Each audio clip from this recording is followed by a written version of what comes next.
السلام عليكم ورحمة الله وبركاته. بسم الله الرحمن الرحيم. الحمد لله وكفى وسلام على عباده الذين اصطفى. أما بعد، أعوذ بالله من الشيطان الرجيم. بسم الله الرحمن الرحيم. لقد كان لكم في رسول الله أسوة حسنة لمن كان يرجو الله واليوم الآخر وذكر الله كثيرا. صدق الله العظيم. وقد قال النبي صلى الله عليه وآله وسلم: أدبني ربي فأحسن تأديبي، علمني ربي فأحسن تعليمي، او كما قال علیہ الصلاۃ والسلام. بہت ہی عزت و احترام کے مستحق میرے بزرگوں، قابل قدر دینی اور ایمانی بھائیوں، یہ ربیع الاول کا مہینہ ہے. یہ وہ مہینہ جس میں نبی اکرم صلی اللہ علیہ وسلم اس دنیا کے اندر تشریف لائے.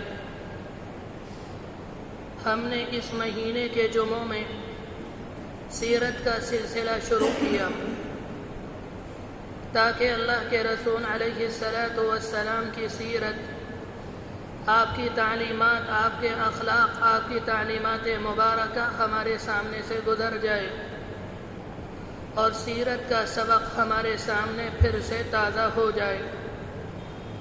پچھلے ہفتے یہ بات عرض کی گئی تھی کہ اللہ کے رسول علیہ السلام سے پہلے کئی انبیاء علیہم السلام اس دنیا کے اندر تشریف لائے، لیکن کوئی کسی علاقے کے لیے، کسی خاندان کے لیے، کسی بستی کے لیے ہوتا. ایک ایک وقت میں کئی انبیاء، کئی نبی دنیا کے اندر ہوتے. لیکن جب نبی اکرم صلی اللہ علیہ وسلم اس دنیا کے اندر تشریف لائے، آپ نے آ کر یہ بات ارشاد فرمائی: یا ایھا الناس انی رسول اللہ الیکم جمیعا. اس روئے زمین پر جتنے انسان ہیں میں سب کا نبی ہوں. اسی طرح سے آپ نے فرمایا تھا: لا نبی بعدی، میرے بعد کوئی نبی نہیں آئے گا. اللہ تبارک و تعالی نے آپ پر شریعت کو کامل اور مکمل کر دیا.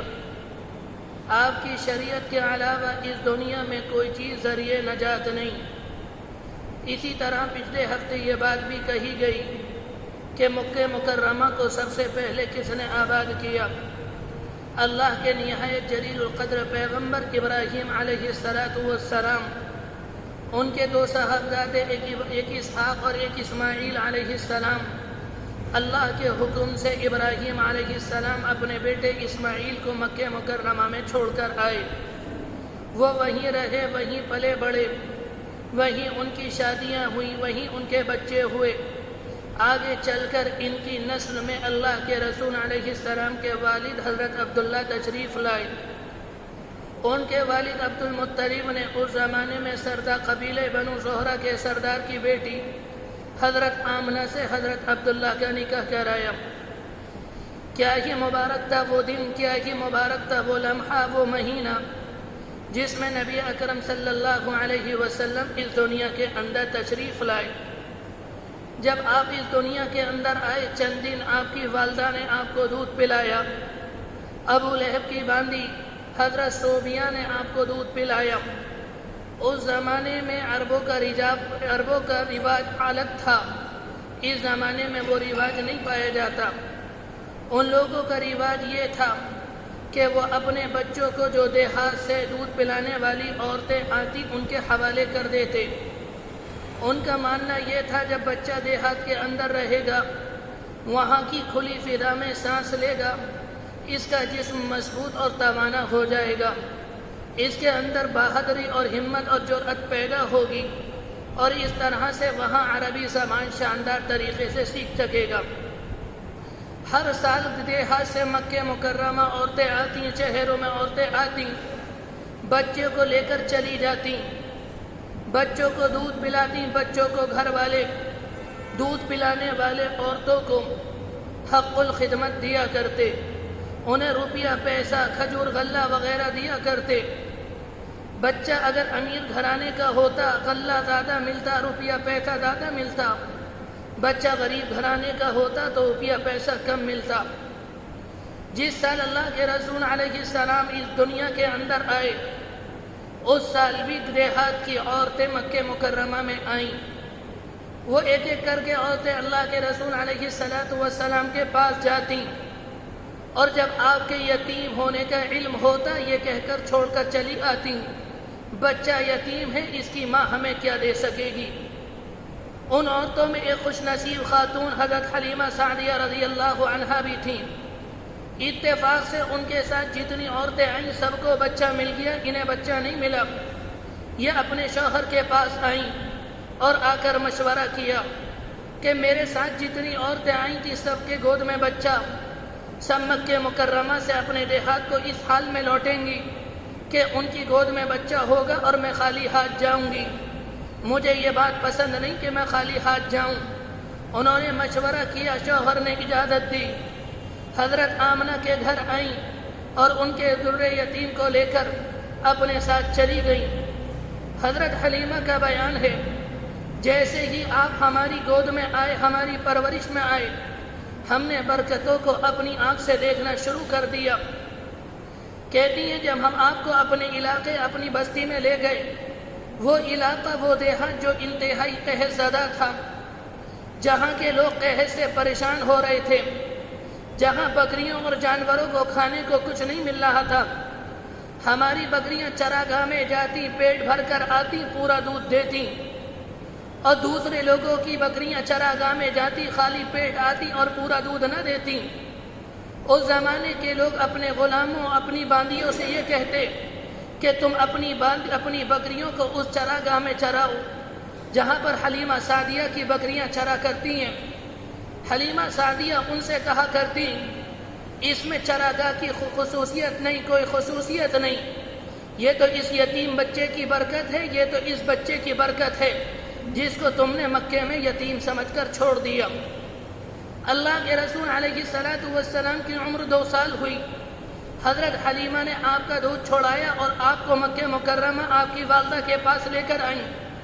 جی چاہتا ہے کہ آپ کو اپنے پاس تھوڑے وقت اور رکھیں۔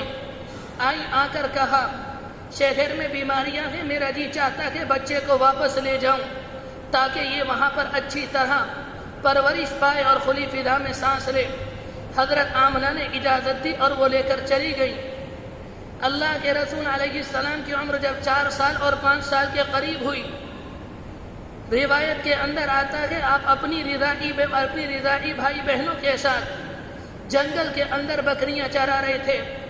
اللہ کے 2 فرشتے آئے، انہوں نے آپ کو لٹایا، آپ کے سینے کو چاک کیا، آپ کے دل کو ایک تشت میں رکھا اور زمزم کے پانی سے دھویا اور ایک سیاہ مادے کو نکال کر پھینک دیا اور پھر اسے سی دیا، دل کو اپنی جگہ رکھ دیا۔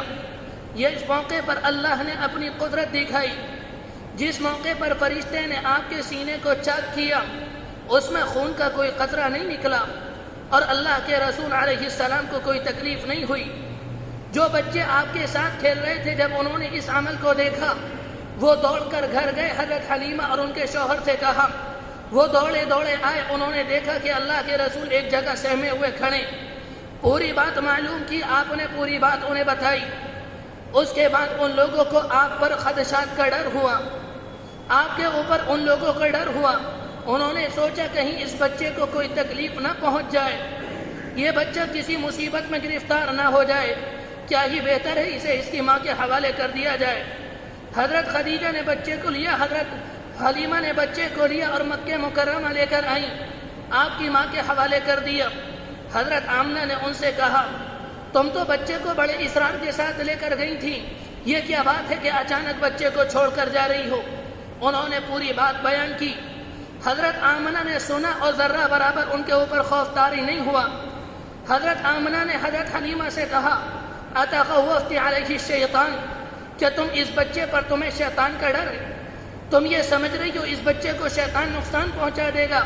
شاید تمہیں معلوم نہیں، جب یہ بچہ دنیا کے اندر آیا تو میرے جسم سے ایک نور نکلا، جس نے پورے گھر کو روشن کر دیا۔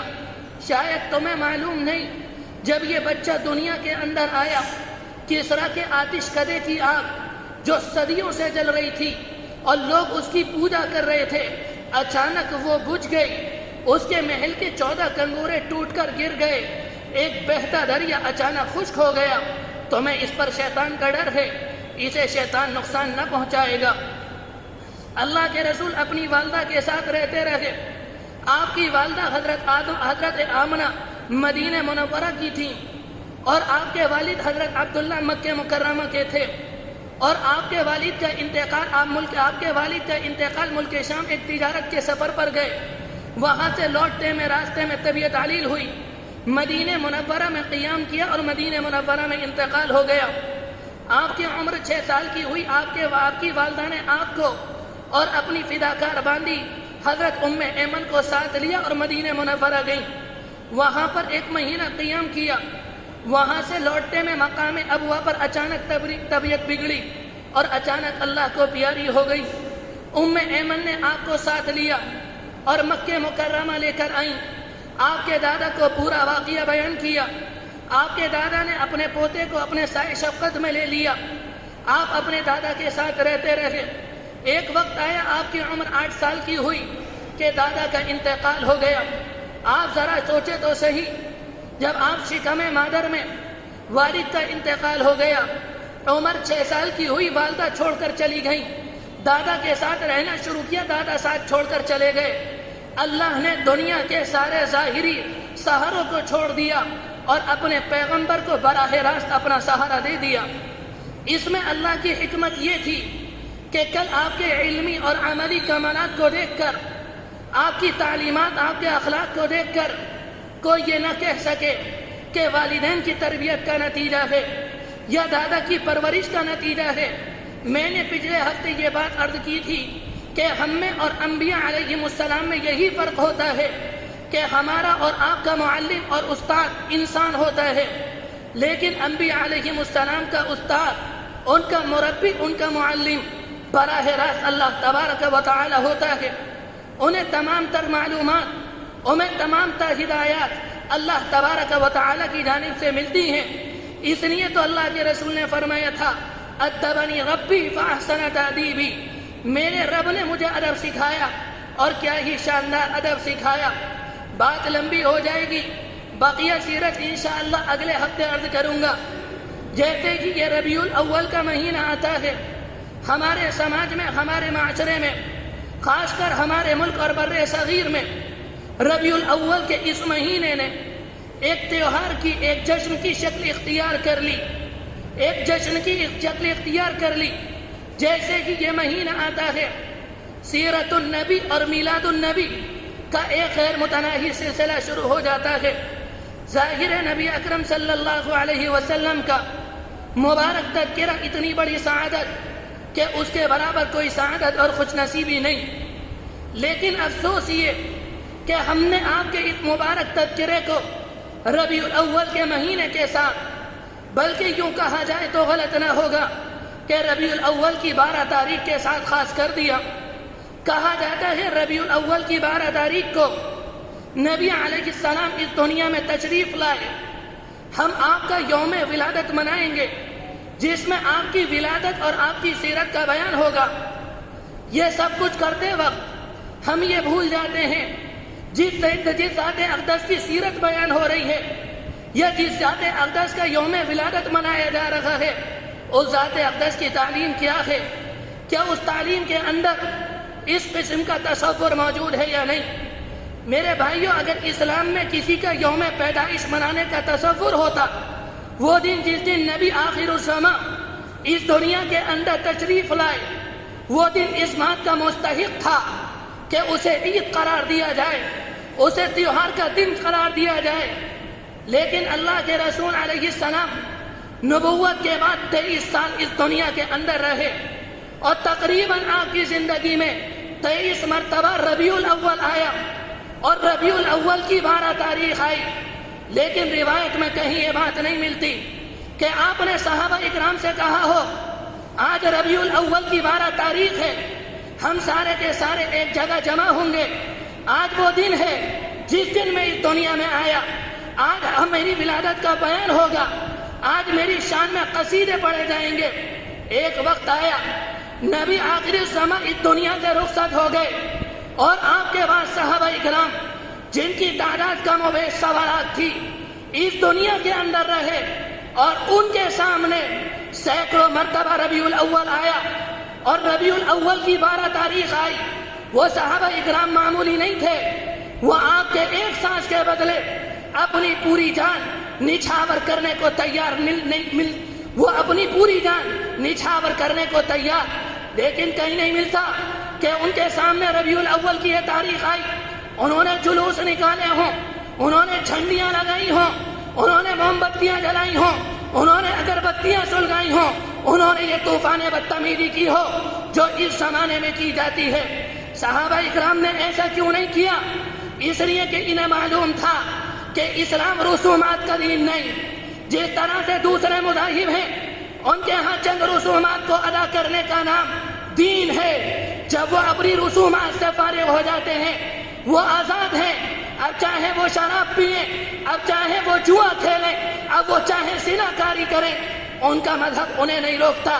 صحابہ اکرام کو یہ بات معلوم تھی، اسلام رسومات کا دین نہیں، اسلام عملی دین ہے جو انسان کی پیدائش سے لے کر انسان کے آخری سانس تک قدم قدم پر انسان کی رہنمائی کرتا ہے۔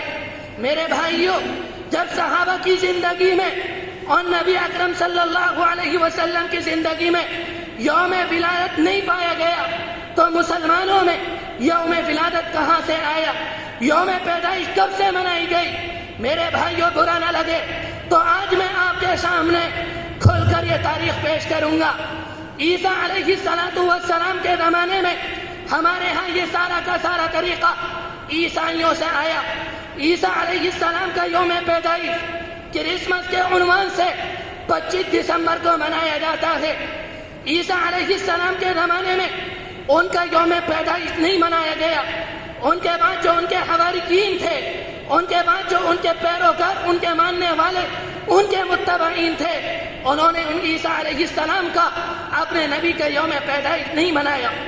عیسیٰ علیہ السلام کے اس دنیا سے اٹھ جانے کے تقریباً 300 سال کے بعد کچھ لوگوں نے یہ بدعت شروع کی کہ ہم عیسیٰ علیہ السلام کا یوم پیدائش منائیں گے۔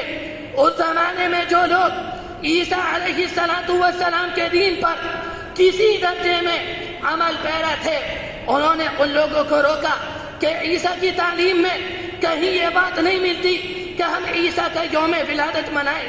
ان لوگوں نے یہ کہا ہم کوئی گناہ کا کام کر رہے ہیں، ہم کوئی غلط کام کر رہے ہیں، ہم 25 دسمبر کی 25 تاریخ کو ایک جلسہ منعقد کریں گے، ان میں ہمارے نوجوان ہوں گے، ان میں ہمارے بچے ہوں گے، ان میں ہمارے ادھیڑ ہوں گے، ہم ان کے سامنے اپنے نبی عیسیٰ علیہ السلام کی تعلیمات کو رکھیں گے۔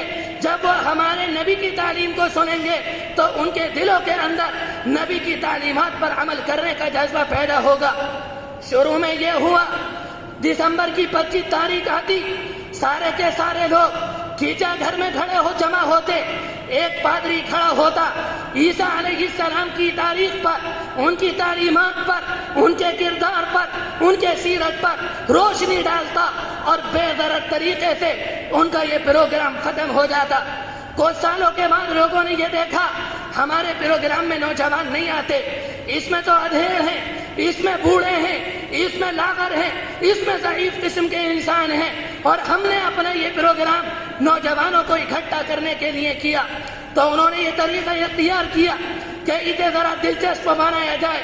انہوں نے اس میں موسیقی کو شامل کیا، انہوں نے اس میں ناچ گانے کو شامل کیا، انہوں نے اس میں کھیل تماشے کو شامل کیا، تاکہ سارے کے سارے نوجوان اس کھیل تماشے کو دیکھ کر، اس اچھل کود کو دیکھ کر، اس موسیقی کو دیکھ کر ہمارے پروگرام میں شامل ہو جائیں۔ نتیجہ یہ نکلا، وہ پروگرام جو عیسیٰ کی تعلیم بیان کرنے کے نام سے شروع ہوا، وہ ایک عام جلسے کی طرح عام جلسہ بن کر رہ گیا۔ موسیقی اس میں، شراب اس میں، ناچ گانا اس میں، دنیا کی ہر بدتمیزی اس میں، مرد اور خواتین کا اختلاط اس میں۔ یہ کس کے نام پر ہو رہا ہے؟ یہ عیسیٰ علیہ السلام کی یوم پیدائش کے نام پر ہو رہا ہے۔ مغربی ممالک میں جہاں پر آج عیسیٰ علیہ السلام کے ماننے والے زیادہ ہیں، جب وہ دن آتا ہے وہ لوگ اتنی شراب پیتے ہیں، پورے سال میں نہیں پیتے، وہ اتنی بدتمیزیاں کرتے ہیں، پورے سال میں نہیں کرتے، وہ اتنی زناکاری کرتے ہیں، پورے سال میں نہیں کرتے۔ یہ کس کے نام پر ہو رہا ہے؟ یہ عیسیٰ علیہ السلام کے یوم ولادت کے نام پر ہو رہا ہے۔ میرے بھائیو، ہمارے ہاں بھی یہی ہوا۔ کسی بادشاہ کے دل میں یہ خیال آیا، جب پادری لوگ، عیسائی لوگ عیسیٰ علیہ السلام کا یوم ولادت مناتے ہیں، ہم نبی آخر الزماں کا یوم ولادت کیوں نہ بنائیں؟ انہوں نے یوم ولادت منانا شروع کیا۔ شروع میں یہاں پر بھی یہ ہوا، جب ربیع الاول کی 12 تاریخ آتی، جگہ جگہ پر پروگرام ہوتے، آپ کی سیرت بیان ہوتی، کچھ نعتیں پڑھ دی جاتی، کچھ نعتیں پڑھ دی جاتی، آپ کے اخلاق بیان کر دیے جاتے اور پروگرام ختم ہو جاتا۔ لیکن نتیجہ کیا نکلا؟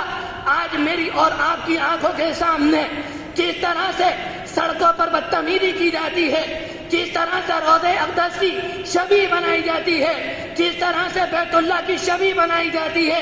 ابھی مدرسے کے گیٹ کے سامنے بدھ کی رات کو یہ ہو رہا تھا، ایک گاڑی کے اندر ڈی جے رکھے ہوئے تھے اور اس میں قوالیاں چل رہی تھی اور اس میں نعتیں چل رہی تھی، اور ہمارے نوجوان ہمارے نبی کی نعت پر ڈانس کر رہے تھے۔ میرے بھائیوں، یہ کس کے نام پر ہو رہا ہے؟ یہ نبی آخر الزماں کی یوم پیدائش کے نام پر ہو رہا ہے۔ پڑوسی ملک میں پچھلے سالوں میں یہ ہوا، جب ربیع الاول کی یہ تاریخ آئی، انہوں نے بیت اللہ کی شبیہ بنائی، اسے سڑک پر رکھا، اسے چوما اور اس کا طواف کیا۔ عمر رضی اللہ عنہ کے بارے میں آتا ہے، ایک موقع پر بیت اللہ کا طواف کر رہے تھے، حجر اسود کے سامنے آئے، آ کر رک گئے، حجر اسود کو خطاب کیا، اس کے بعد کہنے لگے، مجھے معلوم ہے تو ایک پتھر ہے، میں تیرا بوسہ اس لیے لے رہا ہوں، میں نے اللہ کے رسول کو دیکھا کہ انہوں نے تیرا بوسہ لیا۔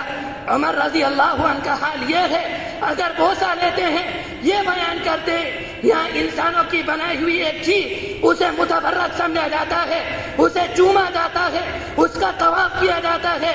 میرے بھائیوں، ایسا لگتا ہے جس چیز کو مٹانے کے لیے نبی آخر الزماں اس دنیا کے اندر تشریف لائے، ہم اور آپ آج اس چیز کو زندہ کر رہے ہیں۔